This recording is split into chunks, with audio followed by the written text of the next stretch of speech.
The Dodgers arrive in Queens while Shohei Ohtani will stay in the leadoff spot. Deshaun Foster gets a vote of confidence at UCLA. Ruh-roh. And the Lakers are finally shooting more threes, albeit in the preseason. Good morning. I'm James. This is your daily dose of sports and snark for the greatest sports city in the world, Los Angeles. This is the faithful Angelenos Morning Report. It is October 16th, 2024, still in the sanctum sanctorum of LA sports, which totally beats life on the road. So, let's start the day off right. Talk some LA sports. If you like being in the know about LA, clickety-clack the like button. Clickety-clack the subscribe button. There's a notification bell. Hit that. It'll let you know when we drop new content. Sharing is caring. Let people know we exist, and by all means comment. Now, before we go through the news and notes, a look at the scoreboard. There were not any games involving any LA teams yesterday, but today, the Dodgers are at the Mets at 5. Game 3 of the National League Championship Series, with each team having a win.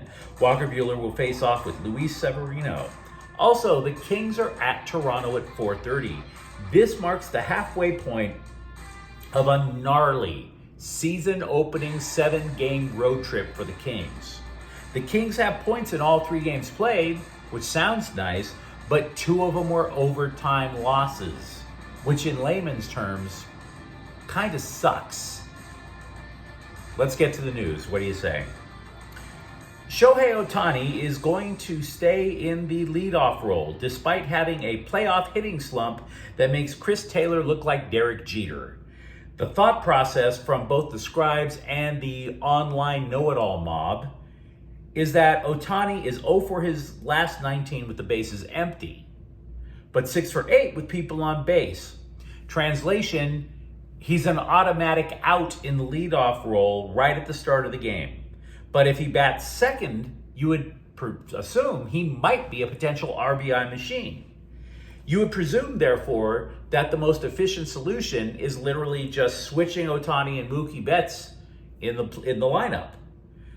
For the record, Ohtani has not hit in the 3 or 4 hole all year. Now, Dave Roberts said that he thinks the problem is actually Ohtani chasing pitchers from left-handers a little too often. Roberts told ESPN, "I think it's isolated. There have been times that he has to reset, as all hitters do. Sometimes certain pitchers kind of trigger bad habits, and you've got to identify that to then reset. But to think I'm going to move Shohei to the 4 or the 3, that's just not going to happen," unquote. And I don't think it's necessary that Roberts make a panic move. It is only game 3 after all. But you know the way scribes and fans get during the playoffs. Every single game becomes life and death. Nobody keeps a calm mind during the playoffs. So Shohei is going to have to just flat out hit his way out of it as soon as possible. This is clearly an ugly time for SoCal in college football. I think we have to face it. SoCal football is more disturbing than watching James Franco drink his own urine and cut off his arm in 127 hours. What makes matters worse is that media outlets know people can't get enough useless football information. So in college football, a top 25 isn't going to satiate us. Hell no. There are media outlets who will literally rank all 134 major college football teams. Now, if you're USC, that's actually pretty humbling. Both CBS and The Athletic rank them as 39th. But if you think that is a slice of humble pie, UCLA doesn't just get a slice, they get a whole Marie Callender's worth of humble pies to knock down. UCLA is ranked in CBSSports.com's bottom 25. The worst team of any team in a Power 4 conference. Granted, the Bruins are number 25 in this bottom 25, which means all they need is one lucky break and they're off the list for good. They also acknowledged Deshaun Foster inherited a dumpster fire from Chip Kelly, and at least Foster has UCLA showing signs of life. Having said all that, That comes in the wake of UCLA athletic director Martin Jarmond giving Foster something that every coach dreads: the vote of confidence. Often a vote of confidence is a lot like getting a cancer diagnosis. And I realize that sucks to say as a comparison, but you tell me I'm wrong. Coaches literally keel over literally less than a week after getting a vote of confidence. Jarmond told the LA Times, quote, "I'm confident in Deshaun. Growth isn't linear, and it's not always reflected in the record. But the guys are playing hard, and we're getting better, and so we've got to keep swinging and pushing forward," unquote. And then Jarmond asked fans for patience. And it's a lovely gesture. But UCLA has two problems, not just the product on the field. I had imagined that UCLA would have started to fill the Rose Bowl as long as they based their entire ad campaign on, "Hey guys, buy tickets so you don't have to see Chip Kelly anymore." Just put billboards of a big red circle with a slash through it, through Chip Kelly's face. And that hasn't worked. I'm wrong. The Rose Bowl had crowds of fewer than 30,000 fans a couple of times in the last couple of years of Kelly's tenure. The current team is only averaging 44,291 fans. It is barely noticeable how many more fans that the Bruins are drawing compared to the last couple of years under their former coach.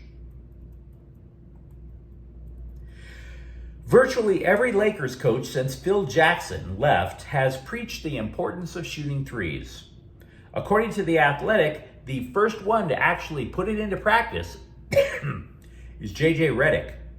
The Lakers have ranked in the bottom 10 in shots fired from outside the arc in 9 of the preceding 10 years. Now keep in mind, they still score in bunches, especially recently because they have LeBron James and Anthony Davis. But thus far in the preseason, they have attempted about 39 three-pointers per game. Attempted.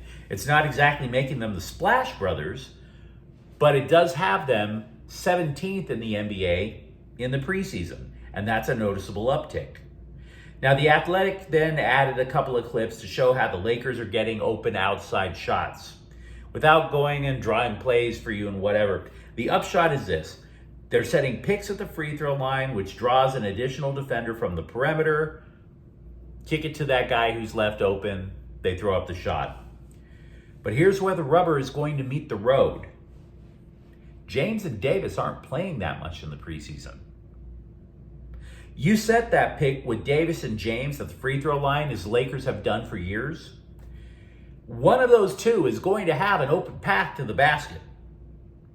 So then you're saying, okay, well, Redick wants Davis to take more threes. Fine, put him out on the perimeter. But that still leaves two issues that the Lakers have to solve. One, who sets the pick? We've heard them talk about LeBron setting the pick. But two, if James ever sees a path to the hoop with this little pick and roll, do you really imagine him kicking the ball out? Or do you imagine him doing what he's done for his entire career? Take a bully ball route straight to the rim? You tell me. It's easy as hell to get more outside attempts when you're telling a bunch of reserves that the only way they're going to get playing time is if they shoot more threes. LeBron James and Anthony Davis don't have to answer to JJ Redick. They know who they are. So, yeah, they're getting more threes. We'll have to see how that turns out during the regular season. While the Trojans' record is clearly mid, we can at least take solace in the fact that they are no longer a dumpster fire on defense. Last year's defense, they allowed 34.4 points per game. Absolutely terrible. An abomination. This year, only once have they allowed more than 30 points in a game. It took Penn State overtime in order to get there. So it's still not ideal, though. The defense can't get to the quarterback. They only have 6 sacks, 1 per game, an average. And even worse, defensive end Anthony Lucas, who is credited with the most quarterback pressures on the team with 12, he's done for the year. USC's improving defense has taken a hit. Now, Lincoln Riley said Lucas had a procedure done on a lower extremity. Do we know what the lower extremity is? No. Do we know what the procedure is? No. And I'm reading this thinking to myself, why can't you just tell us what got jacked up? What have you got to lose? He's out for the year. But Riley likes to control narratives. Lucas is a former 5-star recruit who transferred to USC from Texas A&M. The LA Times is speculating that sophomore Braylon Shelby is probably going to be the beneficiary of more snaps with Lucas out. But to repeat, USC's defense, which has been improving, has taken a hit. Sean McVay said Rams offensive lineman Joe Noteboom has, quote, got a big workout scheduled for this week, unquote, which is crucial to determine if he can play against Las Vegas this weekend. Sounds optimistic, until you recall that the results of Cooper Kupp's big workout led to a supersized nothing burger with extra condiments. We got nothing out of that workout. We have no idea if Kupp is playing. Now, McVay has had to talk a lot about injuries. So after talking about Noteboom, he literally breaks out a flow chart that was so detailed it would have gotten the engineers at Google aroused. After Noteboom comes back, next comes Steve Avila, then Puka Nacua, then John Johnson, then Jonah Jackson. And way at the end of the flow chart, tight end Tyler Higbee. And I'm kind of glad that McVay brought him up. Because frankly, I damn near forgot Tyler Higbee even existed. There is a reason, though, with all of that vagueness, to be optimistic that Noteboom could return this Sunday. The Rams have cut backup tackle Garon Christian. So why would you do that if you thought Noteboom was going to sit? I want to give you a little peeky peek for Decision Day in Major League Soccer. The Galaxy lead the Western Conference by 3 points over LAFC. Both teams with that one remaining match, Decision Day. The Galaxy only need a draw or for LAFC not to win in order to win the Western Conference.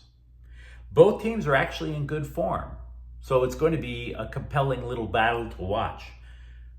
But the Black and Gold have a far better matchup.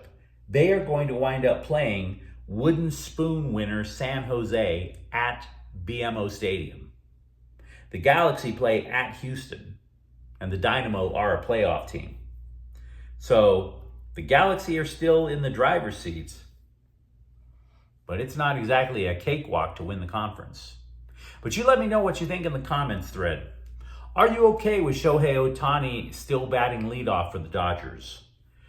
Are you imagining there is going to be a coaching search at UCLA now that Deshaun Foster has a vote of confidence? And if you enjoyed the content, don't forget to subscribe to Faithful Angelenos. We're talking LA sports every single day. Thank you for watching. I'm James. We'll be back tomorrow. Faithful Angelenos is a Kian Corte El Queso production. Take care.